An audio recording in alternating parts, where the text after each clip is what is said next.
আমার মেয়ে আমাকে বলছিল যে বাবা আমরা যে এরকম করে কাপড় পরি, ওই মেয়েগুলো যে কাপড় পরে নাই, কি অ্যান্সার দিব আমি? তো বললাম যে আম্মু আসলে তাদের বাবা মা মনে হয় তাদেরকে এভাবে শিখায় নাই, আমরা যেমন তোমাদেরকে শিখাইছি তাদের বাবা মা শিখায় নাই। ও মসজিদে যেতে খুব পছন্দ করে, তো মসজিদে যখনই যাই নিয়ে যান, আপনারাও নিয়ে যাবেন। আর আমাদের সমাজে তো মসজিদে নিয়ে গেলে ধমক দেয়, হ্যাঁ, ডিস্টার্ব হয়। আর টার্কির মতো জায়গায় দেখবেন, টার্কিতে মসজিদে ঢুকলে চকলেট দেয়, গিফট দেয়। নববীতেও এখন নবী হারামেও ছেলেমেয়েরা দৌড়াদৌড়ি করে খেলে বেড়ায়, মানুষ নামাজ পড়ছে, কোনো সমস্যা নাই। নামাজ আমার এতই দুর্বল যে একটা বাচ্চার দৌড়াদৌড়িতে আমার নামাজ ছুটে যাবে? আশ্চর্য কথা। হাসান হোসেন রাদিয়াল্লাহু আনহু মসজিদে দৌড়াতেন, খেলতেন। রাসূল সাল্লাল্লাহু আলাইহি ওয়াসাল্লাম খুতবা থামিয়ে দিয়ে তাদেরকে কোলে নিয়ে এসে আবার খুতবা দিয়েছেন। সেজদা করতেন তিনি, পিঠের মধ্যে ইমাম হাসান ইমাম হোসেন রাদিয়াল্লাহু আনহুম তারা উঠে বসতেন। তিনি সেজদা লম্বা করতেন যাতে তাদের ডিস্টার্ব না হয় খেলাধুলা। আজান হয়ে গেছে, আমি গুটিয়ে নিচ্ছি। একটা পয়েন্ট বলতে ভুলে গেছে, মেয়ে বাচ্চা যদি হয়ে যায় শুরু থেকেই পর্দা শেখাতে হবে।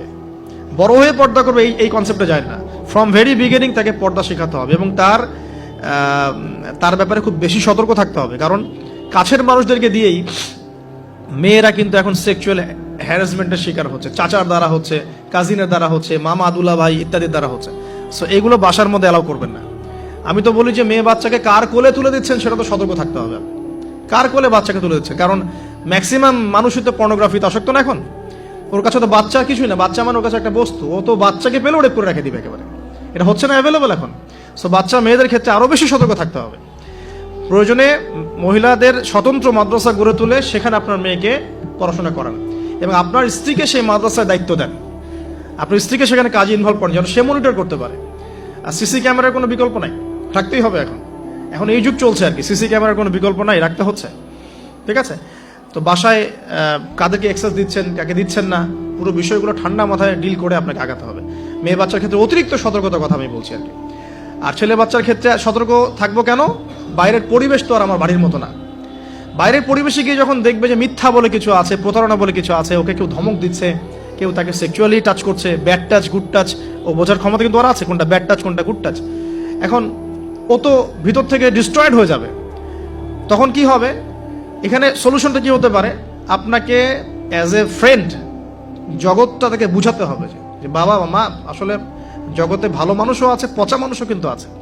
ভালো কাজ যেমন আমরা যেমন নামাজ পড়ি, আমরা যেমন এইগুলো ভালো কাজ করি, পচা কাজও মানুষ করে। মানুষ কিন্তু এই করে। বাচ্চা কিন্তু প্রশ্ন করবে, বাবা এটা কেন, ওটা কেন, আব্বু এটা কেন, ওইটা কেন। সব প্রশ্নের উত্তর আপনাকে দিতে হবে। সব প্রশ্নের উত্তর দেওয়ার মতো আপনার ধৈর্য থাকতে হবে। কারণ আপনার ডিউটিটা কিন্তু বাইরে শেষ না, জব সেক্টর ডিউটি শেষ না। বাসায় ঢুকবেন, ডিউটি শুরু হবে। বাসায় ঢোকার পর ডিউটি শুরু হবে। মেয়ে প্রশ্ন করবে, মেয়েকে নিয়ে ঘুরবেন, কথা বলবেন, তাকে জগৎ চিনাবেন।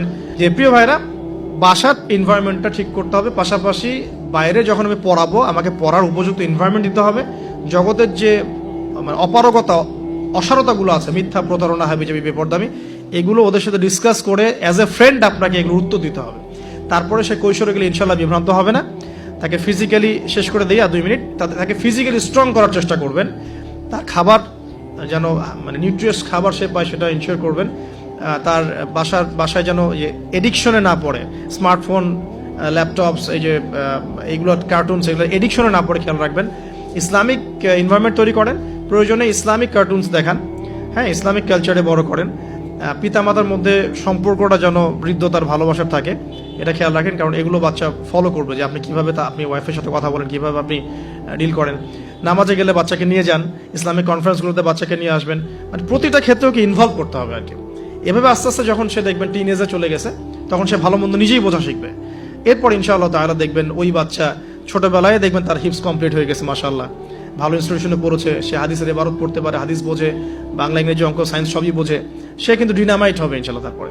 তারপর তাকে লাইফের অ্যাম্বিশন শেখাতে হবে। তোমার লাইফের রিজিকের টেনশন তোমাকে করতে হবে না।